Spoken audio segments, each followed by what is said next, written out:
This is the Veterinary Project Podcast, episode 111. Welcome to the show created by vets featuring absolutely no pets. This is the Veterinary Project Podcast, hosted by Dr. Michael Bugg and Dr. Jonathan Light. Our resident veterinarians have swapped out their stethoscopes in favor of microphones to bring you the Veterinary Project Podcast, a show focused on real conversations, aimed to connect this amazing profession full of remarkable people. Through the sharing of collective stories and wisdom, and connecting over the many unique challenges we face, we invite you to join our community of veterinary professionals leading intentional lives. And now, here are the hosts of the Veterinary Project Podcast, Dr. Michael Bugg and Dr. Jonathan Light. Hey everyone, welcome back to the Veterinary Project Podcast. Wow, that was a good one, Jonathan. I say somewhere later here, this conversation could go in any direction, and it didn't disappoint.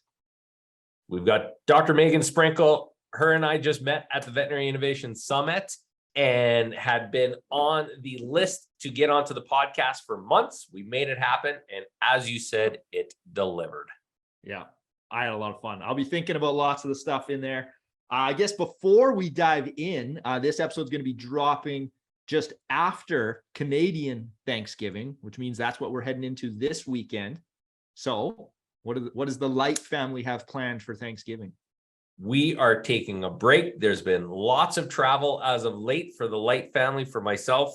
And so this weekend we are at home. We are having their traditional Thanksgiving dinner with family on Sunday. I actually have to go take my firearms course on Saturday. And so that's going to take me away from home for a few hours. And then after that, it's just getting ready for winter. So doing the blowout of sprinkles and all that boring stuff, which I love doing at this time of the year. So to me, Thanksgiving, family, and yeah, just getting ready for winter. I love it. And it's supposed to be, Canadian 20 degrees, 22 degrees. It's going to be beautiful. That's Celsius. For the American listeners, not 22 Fahrenheit. No, we are still above zero Yeah. for those that think we live in igloos, which is nobody. So yeah, no, that's great temperature for this time of the year. Yes. How about you? What are you up to? Well, we're staying very close to home, still no baby. And we are literally, like, even in the recording, this setup, I had told everyone, like, I could cancel on you very last minute due to baby arrival. And I was like, I feel like that's a legitimate free pass reason to cancel last minute. So That is one of those that are allowed now, and especially given baby number 2, things should come early. That's the way it works. that's what we keep being told. We thought it would be here by now. But it looks like we're going to maybe make it through the weekend and probably next week. So by the time this episode airs, maybe I have another kid. We'll see. Okay, before I jump into the bio, which I'm doing ASAP in the spirit of Canadian Thanksgiving, Jonathan, give us one thing you're thankful for. Life overall. Life overall. There's so much to be thankful for. We have such a short life, I should say, and the ability to live it with those that you love around you. Thanksgiving is a time to appreciate that as we go into another winter season. I am super thankful for that this year. Nice. You? For me, it's got to be, baby number 2. As far as we know, healthy, through the journey. We've had some setbacks as lots of people have had, so for me, it's baby number 2, by all accounts, is looking to be healthy. I'm just hoping for a safe, healthy delivery for baby and Rosalie. So that's what I'm thankful for. I'm so excited for you guys to get a sister or a brother for Riley. And then as a family, also having 2 kids, it is a lot of fun. And to watch that interplay as then they grow, you're in for some fun. Yeah. Yep. I'm excited. I'm just sitting here because the listener won't know this, but like Riley was homesick today. So on camera, off camera, on mute, off mute. And it's like the life of an entrepreneur. And we're going to throw another newborn on it. And Rosalie runs a business. And we're just like, wow. But I mean, I'm not unique. It's like, this is every veterinary listener listening. And that's the beauty of it. From my perspective, you don't even know what you don't know yet. So it's great. It's going, enjoy the journey. Because again, and we only do this once. So you have to enjoy it because those little guys are growing up. They do grow fast. Okay. Anywho, we got on a tangent there. Let's bring on the guest. So Dr. Megan Sprinkle is a board eligible veterinary nutritionist who attended Auburn University for veterinary school and the University of Missouri for her clinical nutrition residency. She worked at Royal Canin US as a teacher and consultant for 5 years before recently joining BSM Partners, a consulting group helping businesses succeed, especially in the pet industry. She's also the president-elect for the American Academy of Veterinary Nutrition. She lives with her husband and Great Dane in Savannah, Georgia, where one of her favorite things to do is to produce her podcast called Vet Life Reimagined. This was a fun conversation. You're in for a treat. Dr. Megan Sprinkle. All right, Dr. Megan Sprinkle, thank you so much for joining us. We were just laughing about, normally I have an idea where these conversations are headed. On this one, I have no clue. It's 360 degrees. We could go anywhere. You and Jonathan recently connected at the Vet Innovation Summit. You and I had, I think it was close to 2.5 hours in our pre-recording conversation. And I texted Jonathan and I was like, holy wow, like we blew that hour apart. So thank you for coming on the show. Thank you for having me. Yes, it was a little embarrassing. I felt really bad looking at the time afterwards and seeing how long we had chatted. So I enjoyed it. Yeah. Well, I mean, there is a lot of similarities. You are also a veterinary podcaster, lifelong learner. I guess for our listeners that maybe haven't heard of you before, let's share a little bit about yourself, and then we'll pick some tangents and roll. Absolutely. I am a board eligible veterinary nutritionist, meaning I can sit for my board exam. I just haven't sat for it yet, which I hope to do next summer. So stay tuned. But I, after my residency, went directly into industry. So I worked for Royal Canin for about 5 years. And then just as of this summer, I started working for a consulting group called BSM Partners, because I like to do a little bit of everything and they let me fly. So I'm having a lot of fun. That's awesome. I know when we were chatting about it, you talked about all the interests you had, and when you were looking at a career change, and you'd mentioned some of them to them, and they're like, yeah, give her. And you're like, excellent. Like the full menu is open to me. Yep, pretty much. Nice. So I'm curious. So for me, I'm speaking here just for myself. I know when I was going through veterinary medicine, I kind of had blinders on it, thinking like clinical veterinary medicine is veterinary medicine, and that's my career path. You are quite unique, or at least in my opinion, because clinical veterinary medicine kind of was never really on your radar. Like in fact, you were almost like consciously aware of not wanting to go that direction. So tell us a little bit about that. I know in your podcast intro, this all kind of kicked off by a desire to swim with dolphins. And here we are. Yes. So as a young child, I always loved animals, but I was really interested in very exotic animals, for some reason, specifically dolphins. And I kept asking my parents, can I go swim with dolphins? My dad told my mom, just let her do it once, get it out of her system, and she'll leave us alone. And it kind of backfired. So I did get to swim with dolphins and just kept going from there. So yes, I wanted to work with kind of crazy animals, marine mammals. Eventually opened it up to all types of zoo animals. So I even got to go over to Zambia and work with the Elephant Orphanage Project early in my veterinary school time. And just kind of along the way, tried to stay as curious as possible and try to understand, what did I really want? Where was my role in this universe, including the veterinary universe, and kind of adapted along the way. Therefore, and I'm going to jump in here, Mike. And did you then, when you started vet school, already say, hey, I potentially want to become a zoo vet? Was that the role? And we talked about this a little bit at our dinner together. Yes, wanted to be either a marine mammal or zoo vet from the very start. So that's how I wanted going into vet school. And even towards the end, still thought that might be a direction I would go. And of course, when you're in your 4th year and you're like, oh goodness, what am I doing after this? I started to look at the veterinarians that I was working with even closer. And as much as I loved working with veterinary or zoo vet species, I wasn't sure if the life of a zoo vet was exactly what I wanted. They work very, very hard. They're one of the lowest paid veterinarians, and they did a lot of like political things in the zoo world and a lot of paperwork. And I'm like, well, I kind of actually just wanted to play with dolphins. Um, Not exactly what that is. And so I also had a really strong interest around nutrition. So the direction for a veterinarian in nutrition is going into a specialty. And so ended up getting accepted in the clinical nutrition residency at the University of Missouri. And really the focus was cats and dogs. And I loved it. I really finally found an area where I thought I could give back and contribute. And I really enjoyed it. So that's kind of where a very big pivot happened in my career. So you found the niche that you wanted to go into based on what your love and interests were, as opposed to going, oh, I need to chase the money or chase a specialty just because zoo medicine might not be the way.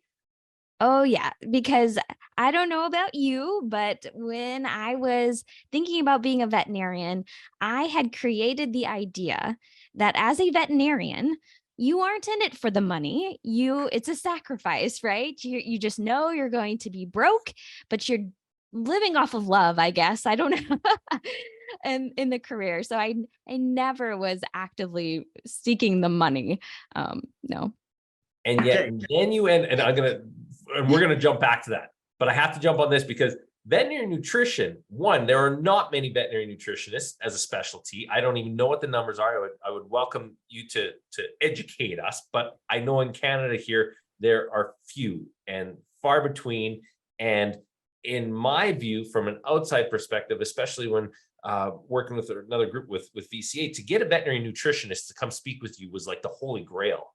To be able to have a veterinary nutritionist in front of you was like, this person is here. So in my view, it is like the golden ticket now for you being a veterinary nutritionist. Am I way off my rocker? And every veterinary student that's listening here is not to believe Jonathan? Or is that real? I totally missed out on a red carpet. So, I mean, if I don't know where that happened. That's, yeah, have to be up here. It's coming. When you sit your boards, as soon as you leave that exam, red carpet everywhere. Fly out. Yeah. Angel sing. I love this. Okay. Motivation. What? But you do have to move to Canada. That's okay. That's the piece. Okay. Gotcha. We are a very small specialty. I think we are somewhere around 100 individuals in North America. And probably not that much more, even if you opened it up to the world. So yes, we are a very small specialty. And I'm glad to hear that you find us valuable. But we actually find that in a lot of areas, we are constantly struggling to have a career. And it is one of the first services that people, whether you're in private practice or in universities, are very quick to cut the budget of, because for some reason they don't seem to feel like we're bringing enough value. So it's something I'm working on in our specialty to figure out where the gaps are and how to solve that. But yeah, it's actually kind of challenging as a nutritionist. You don't always feel like you have a whole lot of options. So what does that look like then, Mike? I'm totally taking the thunder here. What does that look like then when you are done your residency and making choice, private practice, again, moving the way of Royal Canin, et cetera? How do you choose? Yeah. So at the, I was trying to think about this pretty as fast as possible in my residency. I think a lot of people thought I was weird to already be thinking about where I wanted to go after my residency. So I really started looking at this. And for me, I thought there were really only three big paths. One would be to stay in the university setting as a faculty on staff. And honestly, I wasn't interested in that. Thank goodness we have people who do want to be in university, but that was not the path I wanted. Another one would have been to go into private practice. And I do have some colleagues in private practice. However, I was totally prepared. I was very good at throwing a pitch. I even went to a conference one time and went into this little room that I got invited to of all these independent practices, and there's like nobody there. So I started talking to one veterinarian in particular. I mean, I was just getting really passionate about it, and I started getting a crowd. I guess the closest I've ever come to the red carpet feel. So they saw the value in what I was saying and the importance of a nutritionist. But really looking at my colleagues, often they're really having to fight for their worth and their value. And they work really hard, long hours. And again, I was prepared to do it, but I wanted something different. And so the third option that I saw would be going into industry. And in industry, I felt like I would have a lot more resources and the ability to have a greater impact. And again, we need veterinary nutritionists in private practice and university settings, but I really wanted to make a huge impact and have a lot of these resources, be surrounded by a lot of other people, because I'm very passionate about these things, but I realize how desperately we need each other. We need multiple people working to really make a difference and make that impact. And I felt like I would have more of those types of opportunities within industry. And so that was the direction I decided to go. Great Wow, choice. that's amazing. So kind of running the thread through all of this and getting to speak with you before, like, I know how important impact is to you. Is that where, like, when you first entered nutrition, was it driven by that desire for impact, or did that kind of surface later once you got into it? Yeah. I think the impact, that realization may have come a little bit later. And I think early on, I was just trying to figure out myself and who I was and some value that I could bring to the world. And when I was in my residency, that was when I was finally discovering the value I could bring. And when I started at the University of Missouri, I was very surprised to find that as I walked the clinic floor, that there was quite a few people who didn't even know we had a nutrition service. And so I was like, I need to change that. Because I'm going to get bored if I just sit at a desk all day. And so I really started building relationships with different people within the hospital and brought in a lot more referrals that way.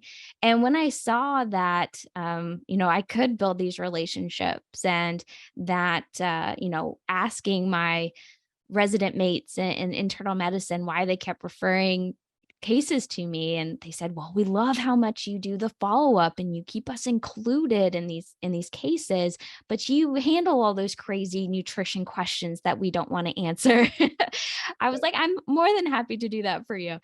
Then I started to see, oh wow, I can actually have some impact. I can build relationships. I have some value to offer. And so it was really just trying to grow up, I guess, a little bit myself and get a little bit more confident as well. And then once you start to see that you can have some impact, I think it gets really exciting. And that's probably what it was, is I finally saw that I could make a little bit of impact, and I was ready to make even more going forward. I like it. Well, I mean, let's keep going on that. Where do you see, like, under this idea of impact? So taking it from, nutrition, helping the pets, helping the clients, great relationships in the hospital. Now you are a host of your own vet podcast. And I know you guys go into all sorts of different areas. What are some of maybe your aspirations there on impact in, like, the greater veterinary community? Yeah. And I can start answering by kind of explaining why I even started a podcast. And that one, I just love podcasts. So I was an avid listener, still am, and always thought that would be neat. But being in industry, I got a lot of people in the profession, especially people in clinics, who would ask me about what's it like being in industry? other options are there to have a career in veterinary medicine? And just talking with them, I realized they had no idea all the different things that we can do in this profession. And then the other thing that came up when I was talking with people is, and this really scared me, was that a lot of individuals had such a narrow view of veterinary medicine. And they often attach their own identity to that very narrow view of what it meant to be a veterinarian or what it meant to be a veterinary technician, et cetera. And so, kind of looking at those two things, I wanted to show people all the different things you could do in veterinary medicine, and that the definition of what, in quotes, a veterinarian is, it can be, it can mean all sorts of different things. And ultimately, your identity comes back to your values and, impact in the world, or that's one of my values, but, enter your own value there. That can start to be part of how you live out your part in veterinary medicine. And so that is what the podcast is about. I bring on different people in the veterinary field, and they talk about their career path. And yes, I make them talk about from the very start on when they even realized they wanted to get into veterinary medicine, because I really want people to see that journey, the thought process, the decisions they made as they're going down their journey, and all of that goes into making those career decisions. And then we, of course, talk about the different things that they're passionate about, because, the podcast for me is a way for me to give back to the veterinary profession. And one, to learn myself, because I do love to learn. I love meeting people and hearing their story and learning from them. But if I'm going to learn, might as well share it with everybody else too. So I love being able to share the wisdom of the people in our profession, because we have some awesome people in this profession, and it has been such a joy. 2 thumbs up. Yeah, that is amazing. And I mean, just kudos to you. You have told us on your podcast, you do everything. Like you host it, you produce it, you do all the editing. And I'm sitting here being like, wow, like, I don't know how you do that, but that's an aside. I'm very curious on this whole identity piece, because I totally agree.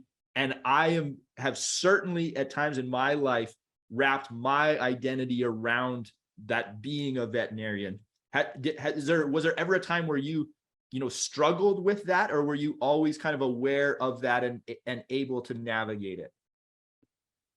Oh, I probably a little bit of both. I think I have always had, again, a little bit different idea of what could be possible. I've always tried to stay very curious throughout, but I probably, like most people as veterinarians, I was very determined to go to vet school. And no matter what anybody could tell me, I was getting into vet school. And now when I give advice to young people who I hear and they say, "Oh, I want to be a veterinarian." And I'm like, "Great, you love animals, right?" And they're like, "Yep." And I'm like, "Fantastic." But my piece of advice is it's a perfect time. There's no better time in the world to love animals and want to help them, because you have so many different options to live that out. You do not have to be a veterinarian. Now, don't worry, people. I'm not trying to deter people from going to vet school, but I do want people to be able to live out and thrive in what truly is their gift to the world. So, I think I've tried to stay very curious on what that could also look like for myself. And I think I have a lot of different interests and passions. So I've been able to discover that more and more as I do stay curious. So I think I like to hope that I have a pretty broad perspective. I'm very open to hearing thoughts and opinions, but I also am okay forming my own. So, but I had to grow into that. I had to gain some confidence. I think the one time when I really struggled with identity a little bit, is when I was becoming a nutritionist, getting into a very tiny little specialty, I came upon some challenges in becoming boarded. If you're doing your math and you find out when I finished my residency, that was quite a while ago. And I'm still not boarded. So there was a whole adventure in that in itself. And I got upset. I got pretty upset because for the first time, I had a lot of barriers put in front of me that I felt like I didn't have any control over. And probably, again, a lot can relate in this profession. A lot of us really like control. And I only had so much. So I had to sit down and think about, what do I have control over? What do I truly want? And not what is the assumed path for somebody in my position. And so I had to talk to myself for a while on that one and really figure out, is this what I want, or is it I'm doing it because I think this is what I'm supposed to do? So that one, it took a little bit of time. Yep. But I think I've struggled with that. If I jump in there a little bit, Mike and Megan, for a second, in terms of being board eligible, but not having written your board yet, are you able to tell a little bit about that journey for those there's many that are in the same circumstances? Yes, I was not the only person to be stuck at the end of my residency and not eligible at the time. We had a requirement for case reports, and multiple people were not passing case reports, and so which meant you weren't eligible to sit for your board exam.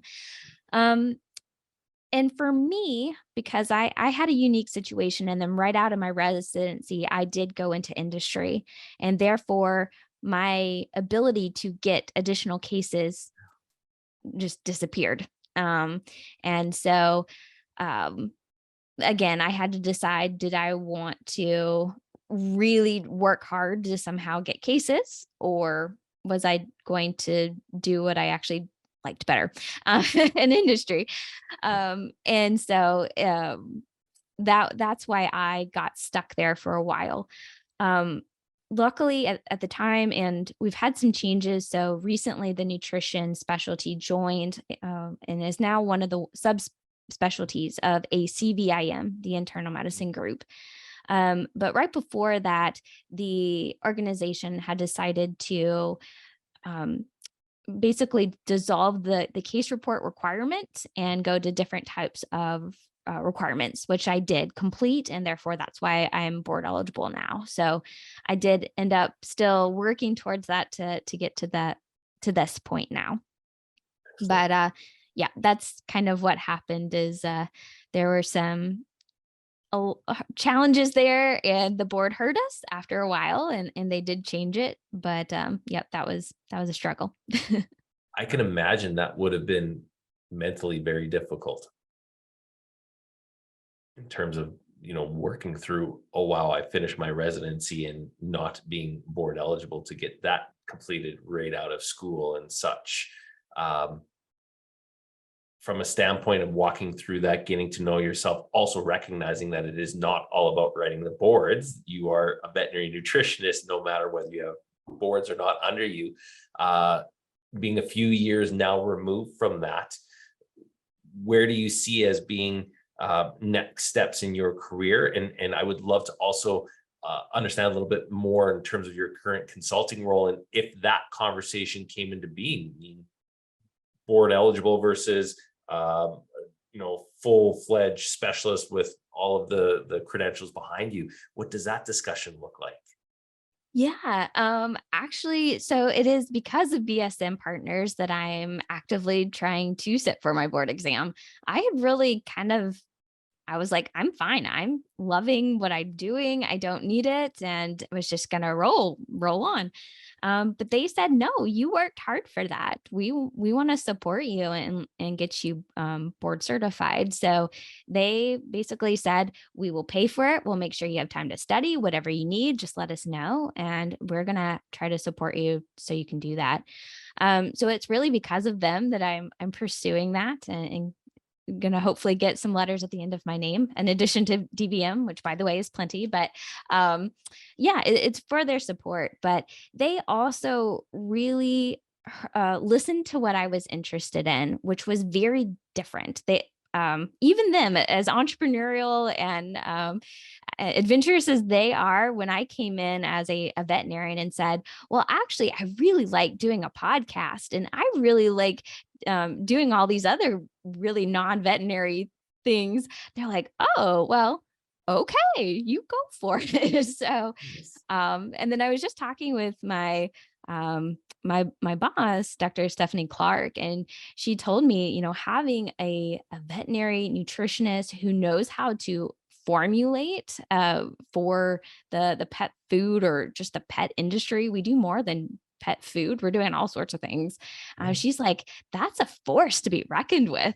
And it was so funny to hear her say that. And I was like, oh, that just gets me excited to know that, you can build these really unique unicorn. I love that term for some reason. I've been using that a lot. I don't know why I like feeling like I'm a unicorn, but these unicorn skills and to make this just huge difference in the world. So that's what I'm kind of enjoying is being able to do a lot of these things that veterinarians don't in general, right? Are not in yet. It's something I've really advocated even, for the past 6 years is I believe we need the veterinary voice in all of these different areas. We need that perspective. And, when people are coming to a table to make decisions, I want veterinary voices at that table. So sometimes it takes people with different interests. And you bring your veterinary perspective to those situations and you bring so much value that, they don't have your perspective. And so we need you. We need those people. This is fascinating. This is just like an observation. Hearing you speak about this it's like you're driven by this curiosity, and every step you take and you meet adversity, but you get through it and you gain confidence. And it's like, which fuels more curiosity and more confidence. That was kind of something when I was listening to you tell that story, I was like, wow, this is exciting. Cause you can just see that it keeps building off of each other. Right. And it's like, we run this out 5-10 years from now. It's like, where's it going to end up? Like, anyway, bringing it back, I do have a question in there, because this is fascinating to me. When you said, taking the time to figure out what you want versus the assumed path or what you felt like you were supposed to do. I hear that a lot. And then earlier when we were talking about getting into being a veterinarian, you said, I had created a story, right? And I'm curious, how did you go from I had created a story? And now when you're in that space of I had created a story, you typically don't realize it's a story. It's just the truth because you're unaware that it's a story. How did you go from being in that space to sort of creating the clarity to step back and be like, wait a minute, that is just a story that I made up, and I am going to change that story right now, and it is now going to be this? I know that's a complex question, but how did you navigate that? Well, the simple answer is stay curious. Always think like a scientist. I heard an author once say it that way. I think this was Adam Grant, actually. And as a veterinarian, we're scientists. We're supposed to be curious and ask questions. And I think when I realized that when I did that, when I quit filling in the gaps, when I didn't know something, and I just stood back and asked, what if? What if? That is when I found the new and fun things. And so I think maybe it was positive reinforcement without realizing it. Is, that staying curious. You're like, oh, I didn't know anything about that. That's awesome. Let's keep asking these questions. It just gets more and more fun. So I think that's part of it is, and I see this come up in people skills too. When it comes to communicating with people, learn to just listen. Quit filling in the gaps. If you don't know, ask. That is one of the worst things I think we do is we make up the story, and it's human. It's totally human nature to, if I don't understand something, I'm just going to fill in the gap. I'll fill in the middle of the story and just run with it. And it does take a lot of work sometimes to just stop and instead of filling in the gap, fill in that story, just ask. Just be like a reader and just ask, well, what is this story? Help me understand that. And so I think that's really been it. Man, I'm chuckling here because if I think back on all the guests we've had, if there was a scorecard of takeaways from all of our episodes, staying curious is the top 1 or 2 for sure across all of our guests that have navigated adversity, and reached sort of their desired outcome. Curiosity just keeps coming up over and over and over. Agreed. Yes. Agreed. I love that filling the gap as well too. That's something that we can all take in our day-to-day, whether it's veterinary medicine or personal life. And I love that because there's so many stories that we tell ourselves about others or ourselves, which really, when you stop and take a break, wait a second, that's not right at all. Yeah. And, I said it made life more fun, but I think it does, because when we stop assuming, especially like when we're trying to understand people, I think while we fill in this story to try to say we think we understand things better, when we don't understand things, it's scary. And when humans are scared, we don't react well. We don't respond like we probably would like ourselves to respond. And instead of responding, it just ask. For a long time, before I had the saying, stay curious, I kind of had it in the other direction. I always said, never assume. Assumptions are always dangerous. So I kind of like the more positive spin on it, stay curious, but whichever one fits you at the moment, I think is very helpful to not only be able to find the path that allows you to thrive and build the better relationships, but you genuinely get to have a lot more fun along the way. Nice. Megan, on this, I'm curious here on like tactically. And because do you intentionally train this? Because if we look at the science, and I'll butcher it, but high level, you talked about you get in a situation that is scary, something in your amygdala triggers, and this is all emotions that are happening in your body quickly. Do you tactically do anything before those situations present themselves to help train yourself to navigate them? So some people do mindfulness meditation or, whatever that may be. No, I don't. Oh goodness, I always feel bad because I'm one of those that say, oh, I would love to be more mindful and sit there and just meditate. And I have never been able to do that well. In fact, I have found myself more ADD or, undiagnosed, of course, as time goes. So I think it's just constantly putting myself in situations and learning along the way and not being afraid. And actually, one thing also that has really helped me is always seeking feedback. And as uncomfortable as it can be sometimes, I want to know, and I want to know quickly. I actually sat down and talked with my boss about this as well. I don't want you to tell me a year from now that, oh yeah, that time when you did that, that was really stupid. No, I want to know right away so I fix it and never do it again. I tease veterinarians. Sorry, this is my nutrition moment.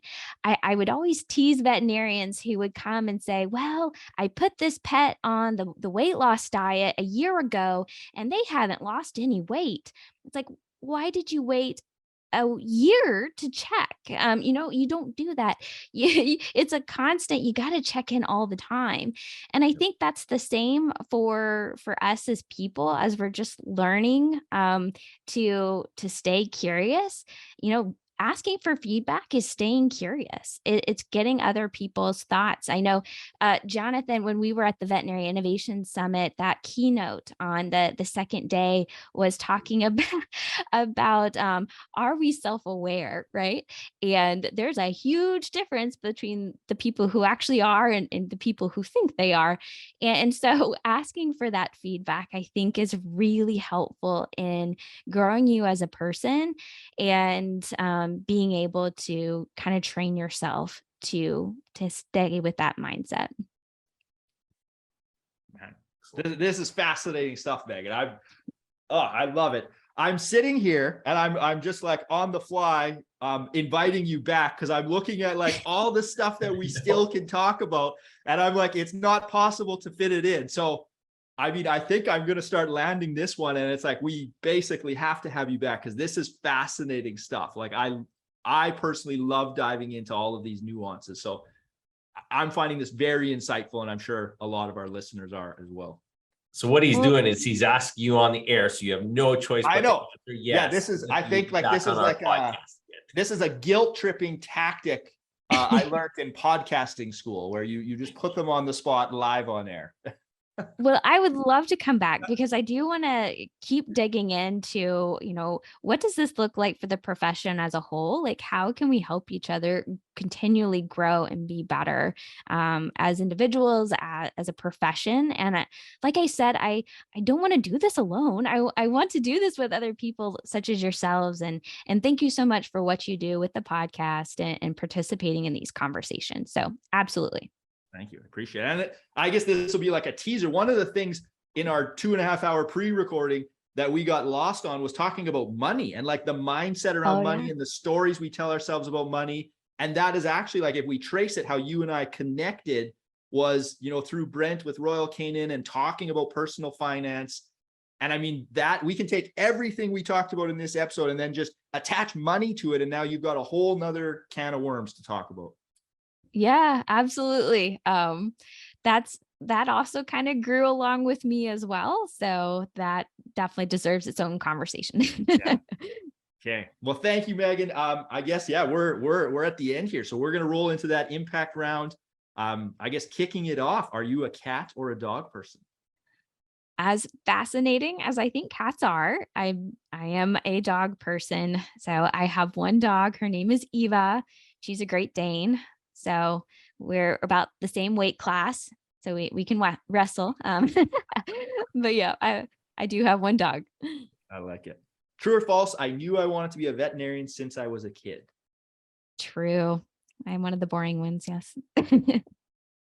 This next one is going to be interesting. How would your friends describe what you do for a living? I think they would just say veterinary nutritionist because I think that's about all they would know what to say. Yeah, that's fair. What is your favorite hobby? Podcasting right now. That's pretty much the time I have. I try to fit something podcast related, whether it's listening to podcasts, which I do a lot, or working on my own. So that is my big thing right now. Nice. What in this world are you most grateful for? I feel very lucky in life, but when I first read this question, the first thing that came to mind was my husband. So someone who I know will always love me and support me no matter what. Yeah. Tangent on this is when you have that support, it is amazing how much it opens you up to like soar in your own swim lane.